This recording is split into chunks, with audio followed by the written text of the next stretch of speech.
सर्व दत्त परिवारात साष्टांग प्रणिपात. दत्त माझा मी दत्ताचा. श्रीपाद श्री वल्लभ चरित्र अध्याय 33. रमणी आणि नरसिंह रायडू यांचा विवाह श्रीपादांनी स्वतःच करविला. श्रीपादराजम शरणम प्रपद्ये. आम्ही दोघांनी श्रीपाद प्रभूंची आज्ञा घेतली. ते म्हणाले, बाबांनो, तुम्ही येथून निघून श्री पिठिकापुरास जावे. माझे मंगल आशीर्वाद तुमच्या पाठीशी आहेत.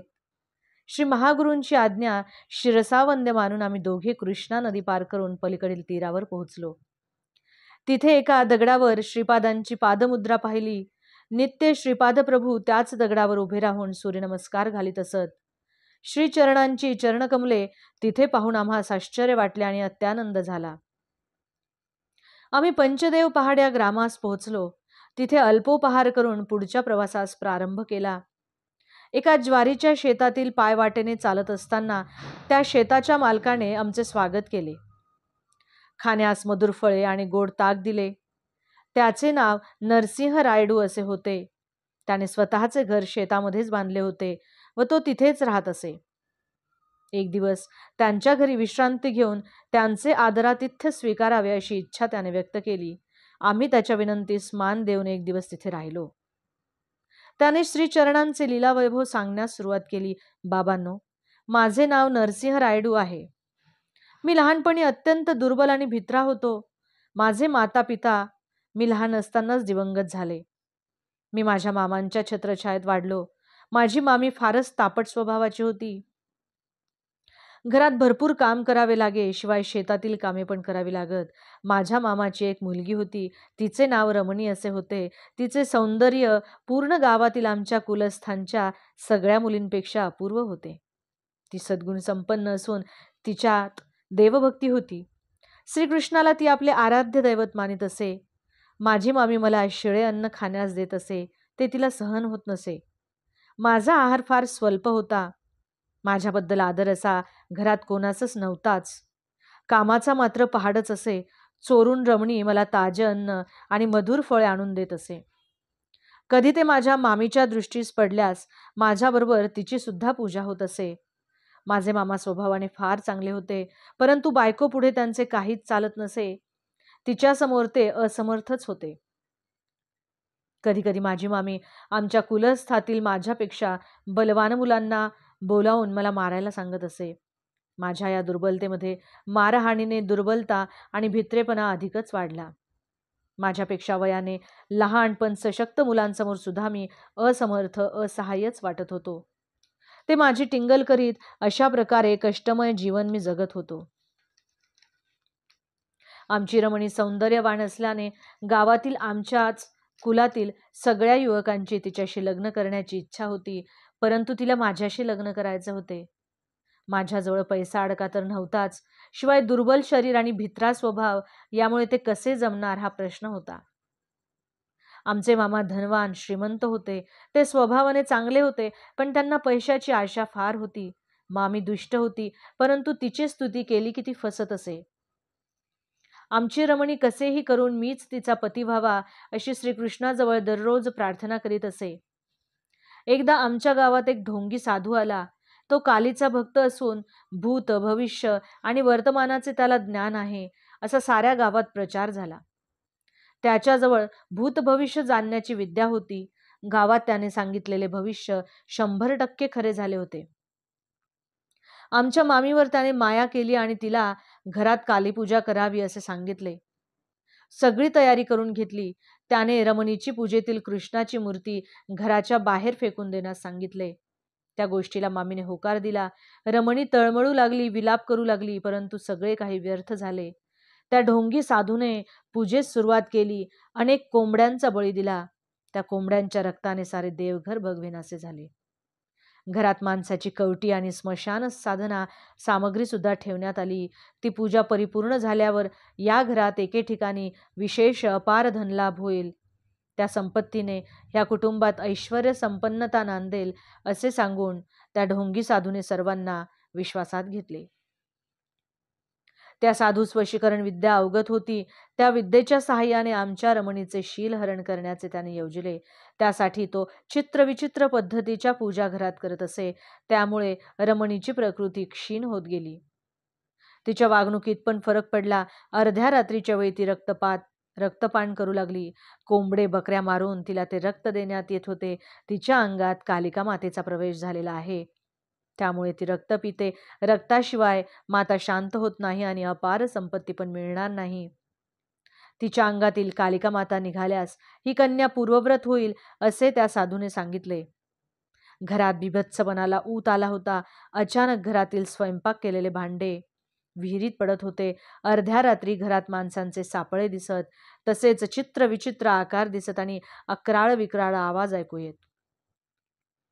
आमचे घर स्मशानभूमीसारखे दिसत होते.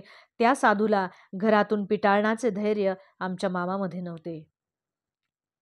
हे कष्ट थोडे दिवस सहन केल्यास अपार संपत्ती मिळेल ह्या आशेने मामी दिवस काढीत होती. एकंदरीत गोंधळून जाण्यासारखी आणि चिंताजनक परिस्थिती होती. अचानक एके दिवशी रात्रीच्या वेळी तो साधू रमणीजवळ गेला. तिचे वशीकरण झालेलेच होते. ती सांगितल्यासारखे ऐकेल आणि आपली इच्छा पूर्ण करील या विचाराने तो साधू तिच्याकडे आला आणि तिच्या समीप गेला. रमणी जोरात ओरडली आणि जवळ असलेला एक वजनदार वस्तूने तिने त्या ढोंगी साधूच्या डोक्यावर प्रहार केला. ती असे वर्तन करेल असे तिला सुद्धा वाटले नव्हते. वशीकरण केल्यावर सुद्धा व्यक्ती अशा प्रकारे प्रवर्तन कसे करते याचा साधूला उलगडा झाला नाही. श्रीपादांचे आर्तत्राणपरायणत्व. दुसरे दिवशी सकाळी एक गरीब ब्राह्मण याचक आमच्या दारासमोर भिक्षेस आला. आमच्या घरी भूतप्रेतांचे जास्त वास्तव्य आहे. हवे असले तर आपण त्यांना भिक्षारूपाने घ्या असे रमणी त्या ब्राह्मणाला म्हणाली. त्याला त्याने नकार दिला. त्या ब्राह्मणाचे मुखारविंद अत्यंत शांत आणि उज्ज्वल होते. आमचे मामा बाहेर आले आणि म्हणाले, आमच्या घरची परिस्थिती अत्यंत चिंताजनक आहे. त्या परिस्थितीचा कारक दुष्ट शक्तीचा आपण दान म्हणून स्वीकार करावा. तेवढ्यातच मामी पण बाहेर आली आणि म्हणाली, आमच्या घरात तुम्हाला देण्यास काही नाही. आमच्या घरचे दारिद्र्य आपण भिक्षा म्हणून स्वीकारावे. त्यावेळेस मी पण तिथेच होतो. मी म्हणालो, स्वामी, माझ्याकडे वंशपारंपरिक असलेले एक चांदीचे ताईत आहे. आपली संमती असेल तर तो ताईत मी अर्पण करतो. ती भिक्षा म्हणून स्वीकारावे. त्याचा त्याने स्वीकार केला. इतक्यात ढोंगी साधू स्मशानातून माणसांचे कपाल घेऊन आला. तो अट्टहासाने म्हणाला, अरे भिक्षुक ब्राह्मणा, तू नाकारलेस तरी मी या मानव कपालाची भिक्षा घालेन. तिचा स्वीकार कर. त्या ब्राह्मणाने त्या भिक्षेचा अस्वीकार केला. तितक्यात आमच्या घरात एक दिव्य प्रकाश दिसला आणि तो भिक्षेस आलेला ब्राह्मण अदृश्य झाला. त्या दिव्य प्रकाशामुळे ढोंगी साधूच्या सर्व अंगाची भयंकर आग होऊ लागली. त्या प्रकाशातील किरण रमणीवर पडले आणि ती एकदम पूर्ववत झाली. मामीला पक्षाघात होऊन ती धरणीवर पडली. मामांना भीतीने सर्वांगास कापरे भरले. मला मात्र विपरीत धैर्य आले.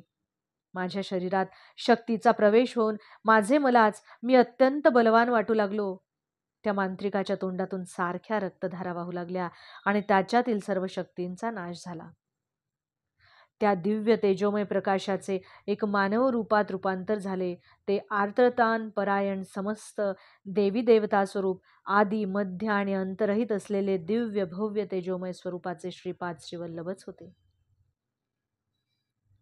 श्रीपाद श्रीवल्लभ म्हणाले, कालीमाता खरे पाहता मानवात लपलेल्या कामक्रोधादी राक्षसाचा ध्वंस करते. ती कोंबड्या बकऱ्या वगैरे कधीच मागत नाही. या प्राणमय जगातील राक्षस शक्तीच कालिका रूप धारण करून निरनिराळ्या प्राण्यांचे बळी मागते. खऱ्या खऱ्या कालीमातेची शुभ लक्षणे प्रेम, शांती, दया वगैरे असतात. या प्राणमय विश्वातील राक्षसी शक्ती, असुरी शक्ती, भूतप्रेतादी शक्ती आम्ही देवता आहोत असे सांगून शूद्र विद्येचे प्रदर्शन करतात. शूद्र मांत्रिक त्यांची उपासना करून या लोकात भलतेच उपद्रव निर्माण करतात. या जगातील निरनिराळ्या प्रेतात्म्यांना देवता शरीर धारण करता येते हे लक्षात ठेवा, पण त्या देवतेची दैवी शक्ती मात्र त्यांना नसते. श्रीपाद प्रभू पुढे म्हणाले, धर्मरक्षणार्थ माझा जन्म होतो असे मी वचन दिलेले आहे. त्याला अनुसरून धर्मसंस्थापनार्थ श्रीपाद श्री वल्लभांचा अवतार झाला आहे. हा अवतार दया, शांती, प्रेम, करुणा अशा अनंत शक्तीचे मिश्रण आहे. आमच्या घराची शुद्धी करून ढोंगी साधूला पेटाळून लावले. श्रीपादांच्या अनुग्रहाने मामी बरी झाली. श्रीपादांनी आम्हाला आशीर्वाद देऊन माझा आणि रमणीचा विवाह स्वहस्ताने केला. तेव्हा ती जेमतेम 12 वर्षाची मूर्ती होती. श्री प्रभूंचे वास्तव्य पिठिकापुरातच होते. मायारूपाने ते पंचदेव पहाड या ग्रामात सुद्धा राहात. त्यांनी आम्हास ह्या अक्षता दिल्या होत्या. शंकर भट्ट आणि धर्मगुप्त या नावाचे 2 जण येतील. त्यांना थोड्या अक्षता द्याव्या असे त्यांनी सांगितले होते. आहा, किती लीलामय स्वरूप आहे श्रीवल्लभांचे. श्रीपाद श्रीवल्लभांचा जय जयकार असो. अवधूत चिंतन श्री गुरुदेव दत्त. दिगंबरा दिगंबरा श्रीपाद वल्लभ दिगंबरा.